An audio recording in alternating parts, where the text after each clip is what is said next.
أشهد أن لا إله إلا الله وحده لا شريك له وأشهد أن محمدا عبده ورسوله أما بعد فأعوذ بالله من الشيطان الرجيم بسم الله الرحمن الرحيم الحمد لله رب العالمين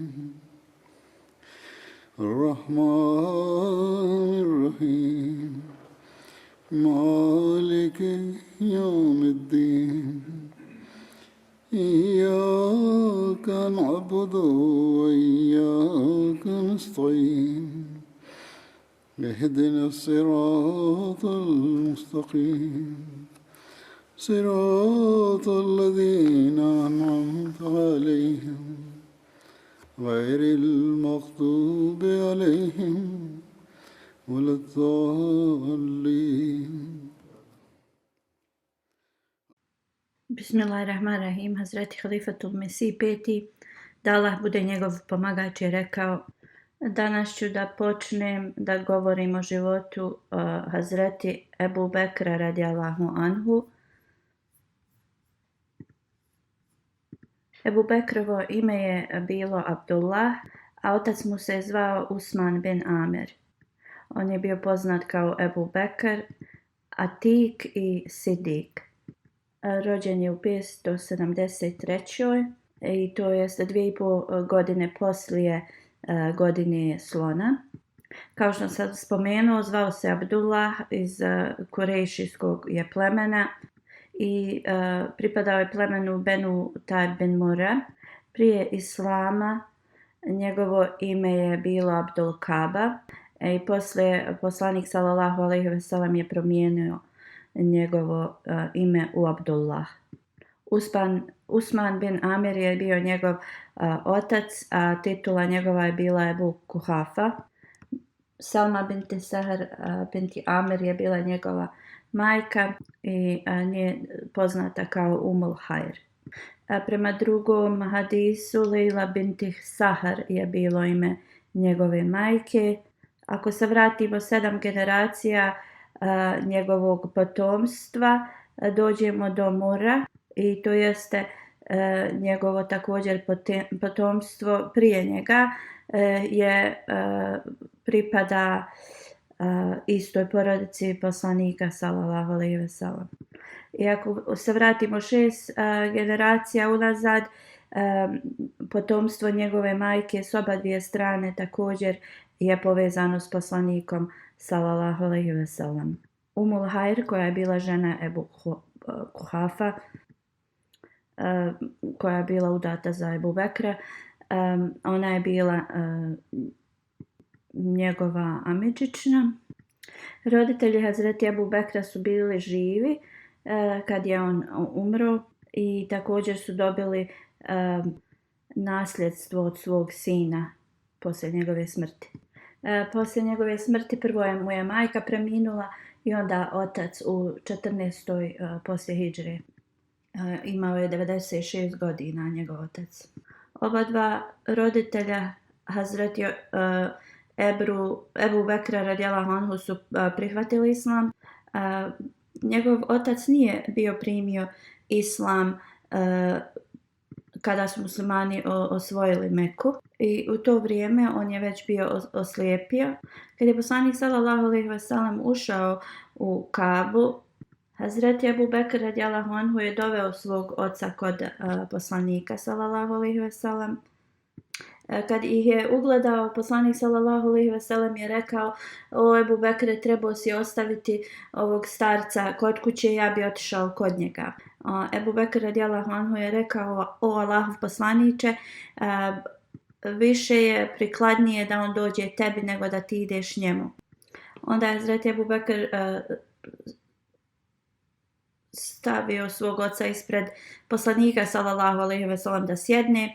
Poslanik je stavio svoju ruku na njegova prsa i rekao: prihvati islam i ući ćeš u mir. i tad je Ebu Kuhafa prihvatio islam. Hazreti Džabir bin Abdillah prenosi da je Ebu Kuhafa došao na dan pobjede Mekke i njegova kosa i brada su bili potpuno bijeli.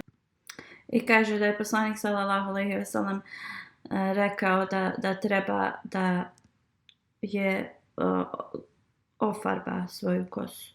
Kako god rekao mu je da ne stavlja crnu boju. Ovo ne znači da ne treba farbati se u crno. To je vjerovatno zato što je poslanik sallallahu alejhi ve sellem mislio da u njegovim godinama totalno crna kosa neće lijepo izgledati na njemu. U svakom slučaju poslanik sallallahu alejhi ve sellem je rekao da on treba da promijeni boju svoje kose i brade. A Hazreti Ebu Bekrova majka je bila među prvim muslimanima. U Sirat el-Halabija se spominje da kada je poslanik sallallahu alejhi ve sellem otišao u Dar el-Arkam da bi tu klanjali u tajnosti, 38 muslimana je tad bilo prisutno. U to vrijeme Hazreti Ebu Bekr radijallahu anhu je pitao poslanika sallallahu alejhi ve sellem da odu u svetu džamiju. Kako god poslanik sallallahu alejhi ve sellem je rekao: o Ebu Bekre, nas je vrlo malo. Kako god Ebu Bekr je insistirao i onda do tada dok poslanik sallallahu alejhi ve sellem nije otišao s njima do Kabe. Hazreti Ebu Bekr se obratio ljudima. Poslanik sallallahu alejhi ve sellem je također bio prisutan tu. On je pozvao Allahu i njegovom poslaniku. Na ovaj način Hazreti Ebu Bekr je bio druga osoba koja je posle poslanika sallallahu alejhi ve sellem koja je pozivala u islam.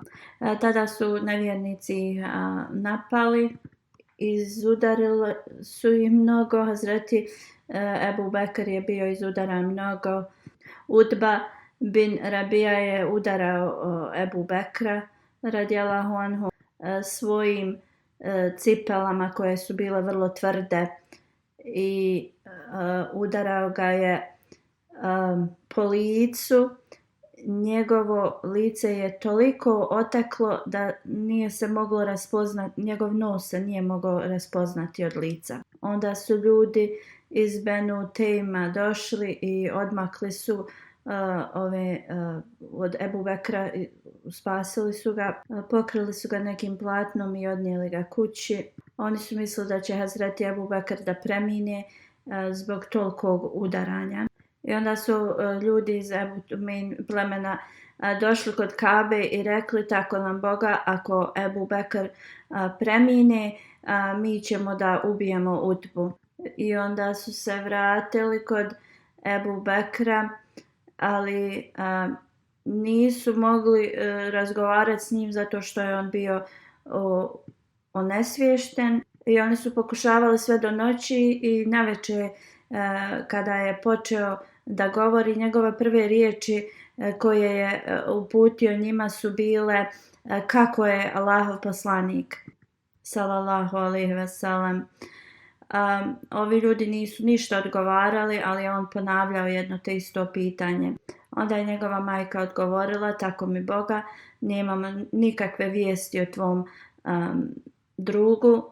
Rekao je svojoj majci: idi kod Umu Džemil bin Hatab, kod sestre Hazreti Omara radijallahu anhu. Umu Džemil je tad već bila prihvatila islam, ali je to čuvala u tajnosti. Hazreti Ebu Bekr je rekao: odi kod nje i pita je u vezi poslanika sallallahu alejhi ve sellem. Njegova majka je otišla kod Umu Džemil i rekla je da Hazreti Ebu Bekr pita u vezi Muhameda sallallahu alejhi ve sellem. Umu Džemil je rekla: ja ne znam ni Muhameda ni Ebu Bekra. Umu Džemil je pitala Ebu Bekrovu majku: da li želiš da ja idem sa tobom? Ona je rekla da. Onda je krenula sa njom I kad su došli kod Ebu Bekra u kuću i vidjela njegovo stanje, ona je uzviknula ko je god ovo tebi uradio je kao zla, luda osoba i nadam se da će je Allah kazniti. Onda je Hazreti Ebu Bekr radijallahu anhu pitao u vezi poslanika sallallahu alejhi ve sellem.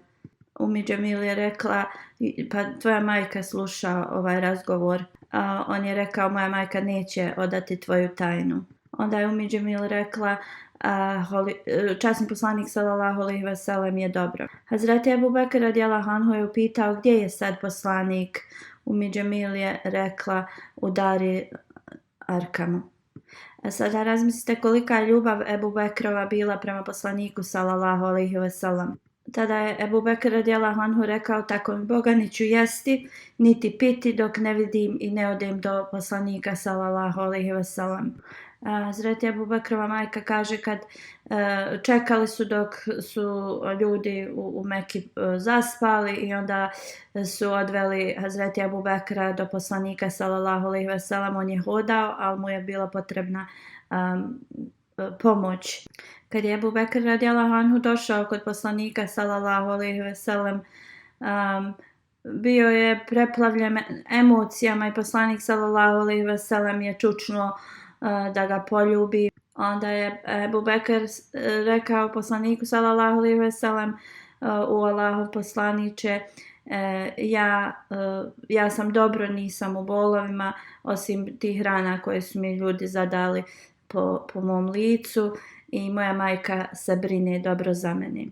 Onda je poslanik sallallahu alejhi ve sellem rekao, Ebu Bekr, vjerovatno kroz tebe Allah će je zaštititi od vatre. Onda je Ebu Bekr rekao poslaniku, vjerovatno kroz tvoj blagoslov Allah će je zaštititi od vatre. Drugim riječima da će ona, ako Bog da, postati vjernica. Onda se poslanik sallallahu alejhi ve sellem molio za njegovu majku i pozvao je u islam i ona je tad prihvatila islam. I tako vrlo rano je njegova majka prihvatila islam. Što se tiče njegovog rođenja, ima autentična knjiga u vezi života ashaba. U toj knjizi zapisano je da je Ebu Bekr rođen 2,5 godine poslije godine slona. U Tahrih Tabari i Tabakatul Kubra se zabilježeno 3 godine poslije godine slona. Što se tiče titule ili tog nadimka ili poznatog imena Ebu Bekra, 2 su najpoznatija. Jedan je Atik, a drugi Sidik. Zapisano je da je Hazreti Ajša radijallahu anha rekla da je Hazreti Ebu Bekr jednom otišao kod poslanika sallallahu alejhi ve sellem i poslanik je rekao ente atikullah minan nar, što znači ti si sačuvan od vatre. I od tad Hazreti Ebu Bekr je dobio taj nadimak Atik. Neki historičari govore da to nije bio njegov titula ili nadimak, da je to u stvari bio dio njegovog imena. A kako god to nije tačno, Allama Jalaluddin u Tarikul Hulefa piše da Hazreti Ebu Bekrovo ime je bilo Abdullah i ovo se najviše prihvata. Neki historičari kažu da je bilo ime Atik, ali mnogi i više njih se slažu da je to samo bio nadimak koji je dobio od poslanika sallallahu alejhi ve sellem. U Sirat ibn Hišam razlog zašto je nazvan Atik da je bilo zbog ljepote njegovog izgleda i načina ponašanja. U Sirat ibn Hišam razlozi zašto je nazvan Atik su zabilježeni sljedeći. Atik znači Al-Hasanu, neko ko ima odlične kvalitete, znači nema nikakvih nedostataka. Također zapisano je da je zvat Atik, zato ostala djeca njegove majke su umirala i rekla je ako ikada dijete rodi, nazvaće ga Abdul Kaba i da će to dijete da služi Kabi. Kada je preživio, bio je nazvan Atik drugim riječima neko ko je sačuvan od smrti. Drugi su rekli da je nazvan Atik, zato u njegovom potomstvu uopšte nije bilo nikakvih kao loših ljudi, nešto što bi moglo da ocrni njegov karakter. Onda je još jedno značenje Atik je kao star. Onda zato što je on uvijek radio i ispunjavao dobra djela, to je isto jedan razlog zašto je nazvan Atik. Također neki kažu da je nazvan Atik zato što je prvi prihvatio islam. Onda također razlog za njegov nadimak ili tu titulu od Sidika je također spomenut. Sidik je dobio u toku džahilijeta prije islama i ovo je bilo radi njegove iskrenosti. Također zato što je odmah povjerovao u poslanika sallallahu alejhi ve sellem, Hazreti Ajša radijallahu anha. Kad su ljudi čuli u vezi poslanikovog sallallahu alejhi ve sellem odlaska u Bejtul Aksa, to jeste taj duhovni put, i ovi ljudi koji su bili već muslimani, oni su se kao odmakli od poslanika sallallahu alejhi ve sellem, nisu to povjerovali. Njihova vjera je bila slaba i tada su neki licemjeri došli kod Ebu Bekra radijallahu anhu i pitali jesi li čuo u vezi tvog druga, i kao da on govori da je sinoć kao otputovao u Bejtul Makdas. Ebu Bekr radijallahu anhu ih je upitao da li je to poslanik zaista rekao. Oni su rekli da, rekao je. Onda je Hazreti Ebu Bekr rekao, ako je ovo poslanik sallallahu alejhi ve sellem rekao, onda je to zaistinu istina. Onda su ovi ljudi rekli, da li ti svjedočiš da je poslanik prije tu noć bio u Bejtul Makdasu i da se vratio prije sabaha, to jeste zato što se Bejtul Makdas nalazi 1300 km od Mekke. Hazreti Ebu Bekr radijallahu anhu je rekao, da, ja svjedočim u to i svjedočim u sve još neke stvari koje još više su kao da osoba ne može zamisliti da se to desilo. I također ja svjedočim u sve objave koje poslanik sallallahu alejhi ve sellem dobije i izutra i navečer. I zbog ovoga Hazreti Ebu Bekr je bio poznat kao Sidik. Ebu Wahab, oslobođeni rob Ebu Hureyre radijallahu anhu, kaže da je poslanik sallallahu alejhi ve sellem jednom rekao da jednu večer sam bio odveden u Bejtul Makdas, to jeste taj događaj Isra, i da je rekao poslanik sallallahu alejhi ve sellem, zaista ljudi ovo neće povjerovati. Onda mi je Džibril rekao, Ebu Bekr će da posvjedoči ovo jer je on ispravan, i ovo je zabilježeno u Tabkatul Kubra. Hazreti Muslim Maud radijallahu anhu kaže da je Hazreti Ajša radijallahu anha rekla kada se desila Isra, da su ljudi dotičali kod Ebu Bekra i rekli da li si ti svjestan šta tvoj prijatelj govori, i on ih je upitao šta oni govore, šta je govorio poslanik sallallahu alejhi ve sellem. Oni su rekli da je on putovao tu noć u Bejtul Makdas. Svet Muslim Maud kaže da je poslanik sallallahu alejhi ve sellem tad spomenuo Miradž također, onda još više bi ljudi bili protiv ovoga i ne bi povjerovali. Kako god, oni su samo rekli da je poslanik sallallahu alejhi ve sellem govorio da je tu noć otputovao u Bejtul Makdas. I kad je Hazreti Ebu Bekr posvjedočio da vjeruje u ovo, kao ti ljudi su rekli, to je znači nezamislivo. I Hazreti Ebu Bekr je tad rekao, ja također svjedočim i vjerujem u riječi ili objave koje dobiva od Allaha dželešanuhu. Obećan Mesija alejhi selam kaže, Allah najbolje zna sve te kvalitete koji su učinili da poslanik sallallahu alejhi ve sellem zove Ebu Bekra Sidik. Također da je poslanik sallallahu alejhi ve sellem rekao, sve te odlične kvaliteti Ebu Bekra su dolaze iz njegovog srca.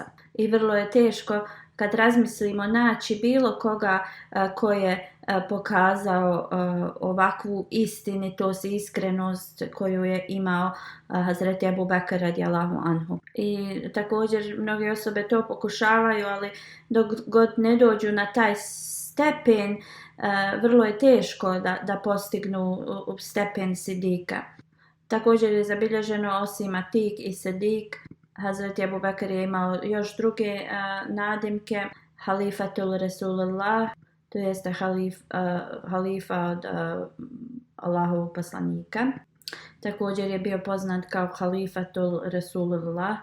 Zabilježeno je u hadisu da je neka osoba rekla ja halifatullah i da je Ebu Bekr rekao ne govori Allahov halifa, već poslanikov halifa. To jest on je bio nasljednik ili halifa poslanika sallallahu alejhi ve sellem i on je bio tim zadovoljan. U komentaru Buharija zabilježeno je da historičari se svi slažu da je Hazreti Ebu Bekr bio poznat kao halifatul Rasulullah i ovo je dobio poslije smrti poslanika sallallahu alejhi ve sellem ovaj naziv kada je postao halifa. I ne možemo reći da je ovo kada bilo dato u toku života poslanika sallallahu alejhi ve sellem, ovo je dobio od naroda poslije smrti poslanika sallallahu alejhi ve sellem. A vahun, što znači osoba koja je mnogo istrajna, u Tabkatul Kubra kaže da je Hazreti Ebu Bekr bio poznat kao Avahun zato što je bio vrlo nježan i istrajan. Avahun Munib, što znači osoba koja ima mehko srce i koja se mnogo moli Allahu. U Tabkatul Kubra se spominje da je prenosioc čuo Hazreti Alija radijallahu anhu da je rekao dok je stajao na mimberu: slušajte dobro, Hazreti Ebu Bekr radijallahu anhu je imao vrlo mehko srce i mnogo se molio Allahu. Onda je rekao Allah dželšanuhu je Hazreti Omeru dao dobru volju i on je svima kao želio dobro. Amiru Šakirin je bio još jedan nadimak Ebu Bekra radijallahu anhu, što znači vođa zahvalnih. On je bio puno zahvalan i zato je imao taj nadimak. Sani je Snein, jedan od dvojice nadimak. Allah dželšanuhu mu je dao taj nadimak. Prijevod ovog ajeta u časnom Kur'anu: ako mu vi ne pomognete, to je poslaniku, pa Allah mu je također prije pomogao kad su ga nevjernici istjerali iz domovine. U takvom stanju kad je on bio jedan od dvojice, kad su obojica bili u pećini, kad je on rekao svom drugu: ne tuguj, zaista Allah je s nama. Onda je Allah spustio svoju smirenost na njega. Obećan Mesija alejhi selam kaže u najtežim periodu Allah dželešanu je smiravao poslanika sallallahu alejhi ve sellem kroz Ebu Bekra radijallahu anhu. Imao je čast da ima titulu Sidik i on je bio blagoslovljen tom bliskošću poslanika sallallahu alejhi ve sellem.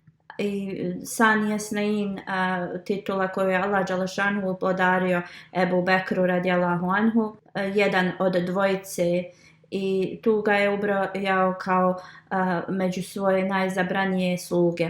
Da li možete da nađete bilo koju drugu osobu koja je bila data ovakvu čast od Allaha da ga zove jedan od dvojice i da je najbliži ashab poslanika sallallahu alejhi ve sellem? I da je jednostavno dobio tu objavu Allah je uz nas, kao što je tad poslanik sallallahu alejhi ve sellem rekao Ebu Bekru. I da je neko kome je Allah obećao, znači njima dvojici, da je Allah uz njih. Znači ne znamo nikoga ko je na ovakav način dobio čast od ljudi u časnom Kur'anu. I njegov karakter jednostavno kroz ovaj ajet je sačuvan od bilo kakvih sumnji ili išta protiv njega. To jeste da je on osoba koju Allah prihvata. Tako mi Boga, obećani Mesija alejhi salam kaže, ne mogu da nađem nikoga kojeg je Allah tako počastio. Onda običan Mesija kaže, ako vi meni smatrate da sam skrenuo s pravog puta ili ovim svojim riječima, onda nađite vi osobu koja je spomenuta na takav način u časnom Kur'anu, ako ste vi zaista istiniti. Obećani Mesija alejhi salam je ovo zapisao u Sirul Hilafa knjizi. Sahibu Rasul, još jedan nadimak koji znači kao ashab poslanikov. Hazreti Abu Bekr prenosi da je poslanik sallallahu alejhi ve sellem bio na nekom skupu i rekao, ko će od vas da prouči suru El Toba. Jedna osoba je rekla, ja ću. I kad je došao do ajeta koji prijevod kada je poslanik rekao svom ashabu, nemoj se bojati, Hazreti Abu Bekr je počeo da plače. I onda je rekao, tako mi Allaha, ja sam bio taj ashab kojem je poslanik sallallahu alejhi ve sellem rekao te riječi. Adem Sani, drugi nadimak, i to znači drugi dolazak Ademov. Ovu titulu je obećani Mesija alejhi salam dao.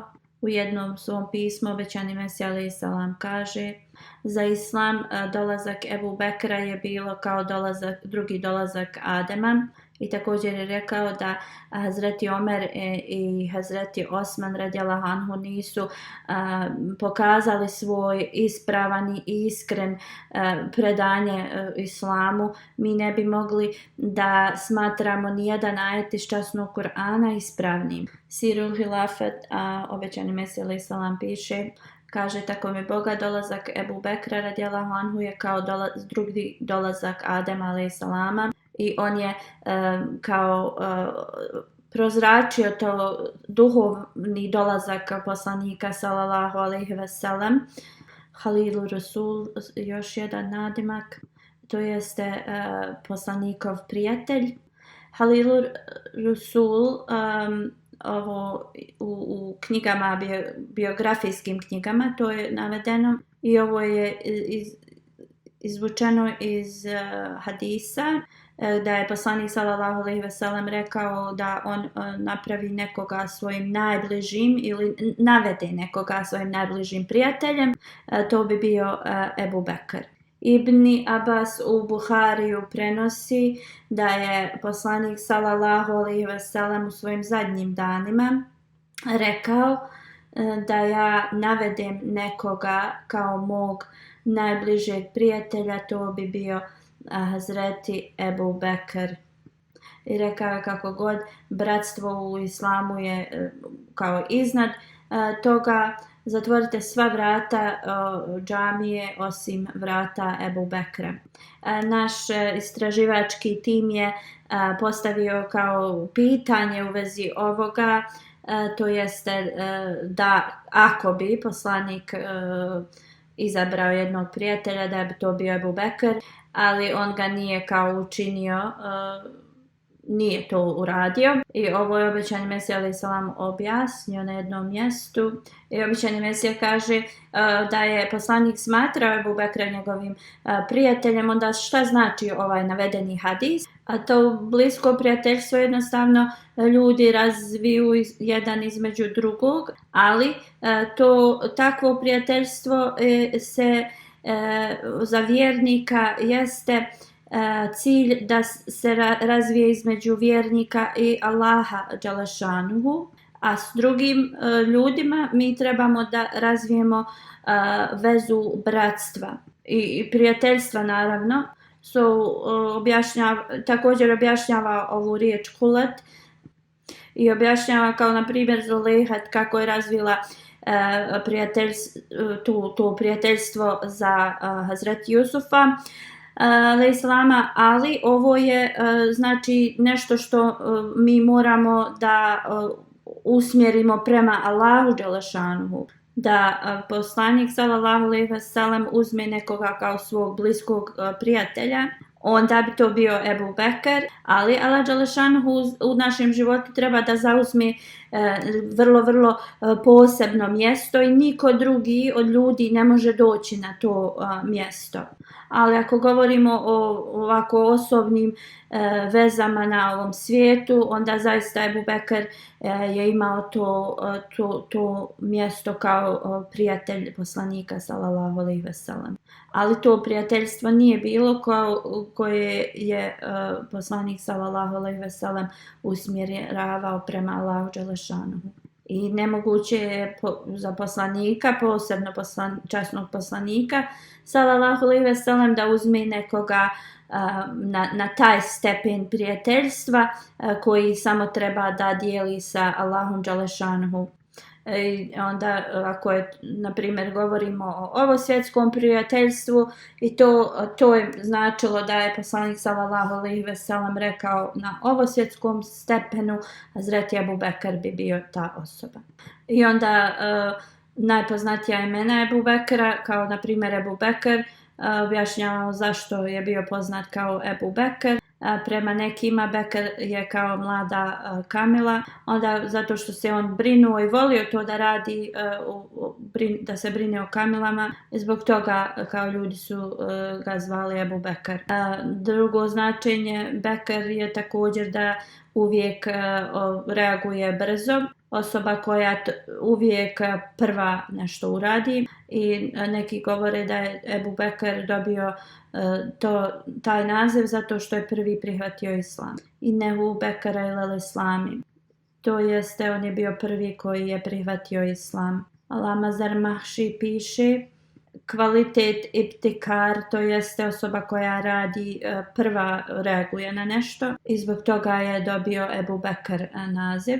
Hazreti Ajša radijallahu anha govori o njegovom izgledu, da je jednom jahala na kameli, vidjela je nekog Arapa koji hoda. Ona kaže, nisam nikad vidjela da neko liči na Ebu Bekra kao ta osoba. Prenosioc kaže, možeš li, da su pitali Hazreti Ajšu da opiše izgled Ebu Bekra. Ona kaže da je imao svijetl put, da je bio mršav, imao je vrlo mršave obraze, malo je bio pognut, tako nekad bi mu odjeća kao niz leđa spadala, duboke oči, mršave obraze i veliko čelo. Abdullah bin Omer u Sahih Buhariju prenosi da je poslanik sallallahu alejhi ve sellem rekao, kogod bude, čije se god haljine budu vukle kao znak arogantnosti, Allah na te osobe neće pogledati na sudnjem danu. Hazreti Ebu Bekr radijallahu anhu je rekao poslaniku da u njega nekad odjeća padne na zemlju zato što kao njegova odjeća se odriješi i kao mora uvijek da se puno brine o tome. Poslanik mu je rekao, sallallahu alejhi ve sellem mu je rekao, ti to ne radiš iz arogantnosti i uopšte to tebi ne šteti.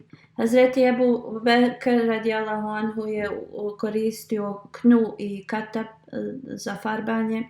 Katap je neka biljka koja raste na planini i to učini kosu da dobije crnu boju. I prije islama prenosi se da je Hazreti Ebu Bekr imao veliko poštovanje od svog naroda, bio je vrlo nježan, znao je potomstvo od Kurešija, znao je i pozitivne i negativne aspekte toga. Bio je trgovac, imao je velike morale i Kurešije su ga često savjetovali se s njim i volili su ga mnogo. Muhammed Husein Hekel piše, sve Kurešije su bili trgovci i onda kad je Ebu Bekr porastao i on je također počeo trgovinu, bio je vrlo uspješan i postao je kao jedan najuspješniji trgovac. Bio je vrlo karizmatičan i imao velike morale i zbog toga je bio vrlo uspješan trgovac. Kada je poslanik objavio da je poslanik 40.000 dirhama bogatstvo Ebu Bekra je iznosilo i to je bogatstvo trošio da oslobađa muslimane i robove i troši za islam. I kad je došao u Medinu, od toga mu je bilo preostalo samo 5.000. I ima mnogo zapisano u vezi njegovog života prije islama i kako je bio cijenjena i poštovana osoba. I bio je kao ubrojan kao vođa Kurejšija i svi su tražili kao njegove savjete i bio je ubrojan kao jedna vrlo pobožna i ispravna osoba. Bio je vrlo kao darovao bi mnoge i bio je vrlo ispravan vođa i vrlo je trošio je mnogo svoje imovinu i uvijek je boravio u cijenjenim skupovima. Hazreti Ebu Bekr radijallahu anhu je bio vrlo popularan u svom narodu, također je uvijek bio u časnom društvu, imao je najveće znanje u interpretaciji snova. Ibn Sirin, koji je poznati učenjak za interpretacije snova, kaže: poslije poslanika sallallahu alejhi ve sellem Hazreti Ebu Bekr radijallahu anhu je bio sljedeći koji je imao znanje u vezi interpretacije snova. Onda također znanja o rodnom ili rodbinskom porijeklu. Džubeir bin Mutin, stručnjak za genealogiju, on kaže: naučio sam ovo od Hazreti Ebu Bekra radijallahu anhu, posebno u vezi genealogije Kurejšija, jer je on imao najviše znanja o kurejšijskom porijeklu. I znao je sve i pozitivno i negativno u vezi ovog porijekla. Kako god Hazreti Ebu Bekr radijallahu anhu nije spominjao negativne aspekte u vezi porijekla. Zbog ovoga Hazreti Ebu Bekr je bio popularniji u narodu od Akil bin Ebu Taliba. Poslije Ebu Bekra radijallahu anhu, Akil bin Ebu Talib je imao najviše znanja o rodbinskom porijeklu Kurejšija. Ali, zato što bi Hazreti Akil govorio i o pozitivnim i negativnim stvarima, Kurejšije zbog toga nisu njega volili. Hazreti Akil bin Ebu Talib bi sjedio u poslanikovoj džamiji sa Ebu Bekrom radijallahu anhu i učio u vezi ovoga. Mekanlije su smatrali Ebu Bekra kao najboljeg čovjeka iz njihovog naroda i kad bi god prolazili kroz poteškoće, oni bi dolazili i savjetovali se sa Ebu Bekrom. Svako pleme koje bi se doselilo u Meku bi imalo neku obavezu u vezi Kabe i ta obaveza bi im bila data. Benu Abd Manaf pleme je bilo zaduženo za vodu i sve što je bilo potrebno za ljude koji su dolazili tu. I drugo pleme je bilo za obezbjeđenje. Benu Mahzum pleme je bilo zaduženo ako je neka borba treba da se desi, oni bi bili na vođstvu pod upravom Hazreti Halida bin Velida. I sve u vezi toga Benu Taib pleme Hazreti Ebu Bekra radijallahu anhu je bilo zaduženo za, na primjer, iskup za krvnu osvetu i tako te stvari. Kad je Hazreti Ebu Bekr postao odrastao čovjek i ovo je bila njegova dužnost, i on bi određivao koliko treba osoba da isplati za tu kao krvnu osvetu. I Kurejšije bi to cijenili i prihvatali njegovu odluku, ali ako bi neko osim njega to postavio, Kurejšije ne bi to prihvatale. Hazreti Ebu Bekr radijallahu anhu je također bio u jednom odboru koje je pomagalo onima koji su siromašni ili potlačeni. U ranije vrijeme neka vrlo dobra osoba je to osmislila da trebaju da imaju taj neki odbor koji će da štiti kao prava nezaštićenih i da bi zaustavili okrutnosti nad njima. Hilful Fazul se je zvao taj odbor i prema drugim hadisima kaže da mnogi pripadnici tog odbora su bili, imali ime Fazul, tako da je to postalo to ime. Zubeir bin Abdel Mutalib, amidža od časnog poslanika sallallahu alejhi ve sellem poslije jedne bitke. I zbog tog rata on je rekao da trebaju ponovo da započnu ovaj odbor i oni su se sakupili u kući Abdullaha bin Đudana i tu je on ima pripremio večeru i onda su se sve te poglavice složile da će da se bore protiv te opresije nad nezaštićenim. Tu koji su prisustvovali bili su iz Benu Hašem, Benu Mutalib, Benu Asad, Benu Zuhra i Benu Taim. Časni poslanik sallallahu alejhi ve sellem je također bio prisutan tada i on se također složio sa ovim ugovorom. I poslanik sallallahu alejhi ve sellem je kad je postao poslanik rekao da u kući Abdullaha bin Đudana sam učestvovao u takvom ugovoru i da me danas pozovu da kao na to ja bi prisustvovao takvom ugovoru. U vezi toga, u vezi Hilful Fazula i učestvovanja Hazreti Ebu Bekra radijallahu anhu u tome, zabilježeno je da i poslanik sallallahu alejhi ve sellem i Ebu Bekr radijallahu anhu bili prisutni na tom ugovoru. Ibn Isak prenosi u vezi prijateljstva Hazreti Ebu Bekra radijallahu anhu sa poslanikom sallallahu alejhi ve sellem. On kaže da su oni bili prijatelji prije poslanstva. Hazreti Ebu Bekr radijallahu anhu je bio totalno svjestan kako je poslanik sallallahu alejhi ve sellem bio iskren, bio dobar čovjek, imao odlične morale. U jednom hadisu kaže se da je Ebu Bekr bio prijatelj s poslanikom i u vrijeme džahilijeta. U siratu sahaba se zabilježilo da poslanik sallallahu alejhi ve sellem Ebu Bekr od djetinjstva su bili prijatelji i također su putovali na mnoge ekspedicije, trgovačke ekspedicije.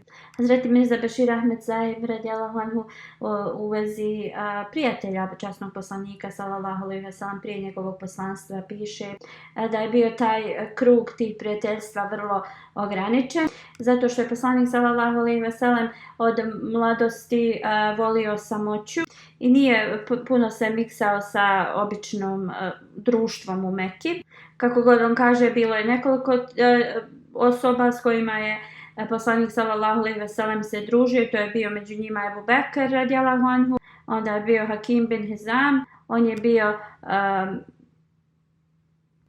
bratić ili sestrić od Hazreti Hatidže radijallahu anha. On je bio vrlo dobar čovjek. Nije na početku primio islam, ali je uvijek posjedovao ljubav prema časnom poslaniku sallallahu alejhi ve sellem. I na kraju on je se pridružio islamu. Časni poslanik sallallahu alejhi ve sellem se družio sa Zaid bin Umar. On je bio bliži rođak Hazreti Omera radijallahu anhu i ta osoba je ostavila mnogobožstvo i u vremenu džahilijeta. I on sebe je smatrao Ibrahimovom religijom, ali je on preminuo prije islama. Ali Hazreti Ebu Bekr radijallahu anhu je bio najbliža osoba poslanika sallallahu alejhi ve sellem i u vremenu džahilijeta. I također Hazreti Ebu Bekr i u džahilijetu nije volio mnogobožstvo i nikada nije to praktikovao, niti se ikad molio ispred idola. I to je zabilježeno u historijskim knjigama. Mnogi su zabilježili da Hazreti Ebu Bekr nikad se nije molio idolima. Hazreti Ebu Bekr također nije konzumirao alkohol ni u džahilijetu. Hazreti Ajša radijallahu anha kaže da je Ebu Bekr sam sebi zabranio alkohol. Niti je to radio prije islama, ni kada je islam se došao. Jednom je bio upitan u društvu ashaba da li on ikada u džahilijetu pio alkohol. Ebu Bekr radijallahu anhu je rekao Euzu billah, tražim utočište uz Allaha. I onda su ga upitali zašto to kaže. On je rekao ja držim do svoje časti i jednostavno alkohol uništava i čast i dobar karakter ljudima. I kada je poslanik sallallahu alejhi ve sellem čuo u vezi ovoga, rekao je sadaka Ebu Bekr, to jeste da je Ebu Bekr radijallahu anhu rekao istinu. I ovo je 2 puta ponovio časni poslanik sallallahu alejhi ve sellem. Ima mnogo hadisa koji govore kako je Hazreti Ebu Bekr radijallahu anhu primio islam. Neki su vrlo detaljni, dok su neki vrlo kratki. I sada ću spomenuti neke. Hazreti Aisha radijallahu anha prenosi da od kako god ja mogu da se sjetim, moji roditelji su bili sljedbenici islama. Nikada nije bio dan kada poslanik sallallahu alejhi ve sellem nas nije posjetio, izutra i navečer. I Šere Zurkani spominje ovo na sljedeći način. Jednog dana Ebu Bekr je bio u kući Hakima bin Hizana i jedna sluškinja je došla i rekla: tvoja tetka Hatidža kaže da njen čovjek govori da je poslanik. Kao što je Musa bio poslan kao poslanik. Kad je ovo Hazreti Ebu Bekr čuo, on je tiho otišao otale da se sastane sa poslanikom i onda je prihvatio islam. U komentaru hadisa se spominje ovaj incident i također san se navodi od Ebu Bekra. Prije poslanika ovog sallallahu alejhi ve sellem poslanstva, Hazreti Ebu Bekr je sanjao san. Vidio je da je mjesec se spustio u Meku i razbio se u male komadiće širom Meke i da je ti dijelovi su otišli u sve kuće u Meki i onda svi ti komadi su došli, pali u njegovo krilo. Ovo je Hazreti Ebu Bekr spomenuo nekim učenjacima koji su bili sljedbenici knjiga i oni su rekli da dolazi vrijeme poslanika koji se iščekivao i da će ga Hazreti Ebu Bekr prihvatiti i da će on biti jedan od kao najsretniji ljudi. I onda kada je poslanik sallallahu alejhi ve sellem pozvao Hazreti Ebu Bekra u islam, on je odmah prihvatio taj poziv i prihvatio islam. U Sabilul Huda se također ovo spominje.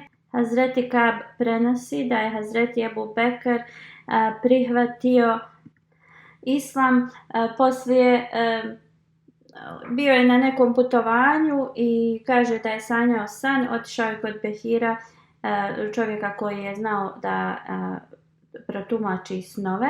Taj čovjek ga je pitao odakle si ti, on je rekao iz Meke, on ga je pitao iz kojeg plemena, rekao je Kurešija, pitao ga je čime se baviš, on je rekao trgovinom. Bahira je rekao ako Allah ispuni tvoj san, onda će biti poslanik koji će doći iz tvog naroda i ti ćeš biti poslušan njemu u toku njegovog života i postaćeš njegov halifa poslije njega. I Hazreti Ebu Bekr nije ovo govorio nikome sve dok poslanik sallallahu alejhi ve sellem nije objavio svoje poslanstvo. I Hazreti Ebu Bekr je pitao: o Muhamede, koji su dokazi tvoje tvrdnje? A nigdje ne možemo naći u drugim hadisima da je Hazreti Ebu Bekr radijallahu anhu pitao za dokaz, ali u ovom hadisu nalazimo to. I da je poslanik sallallahu alejhi ve sellem rekao: san koji si ti sanjao u Siriji je moj dokaz. I onda ovdje se prenosi da je Ebu Bekr radijallahu anhu zagrlio poslanika, poljubio ga između očiju i rekao: ja svjedočim da si Allahov poslanik. U ovom također hadisu se ne spominju detalje šta je Hazreti Ebu Bekr vidio, sanjao u stvari u tom snu. Kako god izgleda da je isti taj san koji je zapisan u Sirat al-Alabija u vezi mjeseca koji je pao u Meku, kojeg sam već spomenuo ranije. U svakom slučaju biografičari spominju razne hadise u vezi ovoga i spomenut ću i u budućnosti, kao u budućim hudbama bit će spomenute.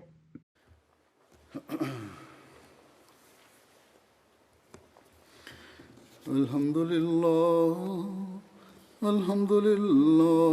nahmaduhu wa nasta'inuhu wa nastaghfiruhu wa nu'minu bihi wa natawakkalu alayhi ونعوذ بالله من شرور أنفسنا ومن سيئات أعمالنا من يهده الله فلا مضل له ومن يضلل فلا هادي له ونشهد أن لا إله إلا الله ونشهد أن محمدا عبده ورسوله عباد الله رحمكم الله إن الله يأمر بالعدل والإحسان وإيتاء ذي القربى وينهى عن الفحشاء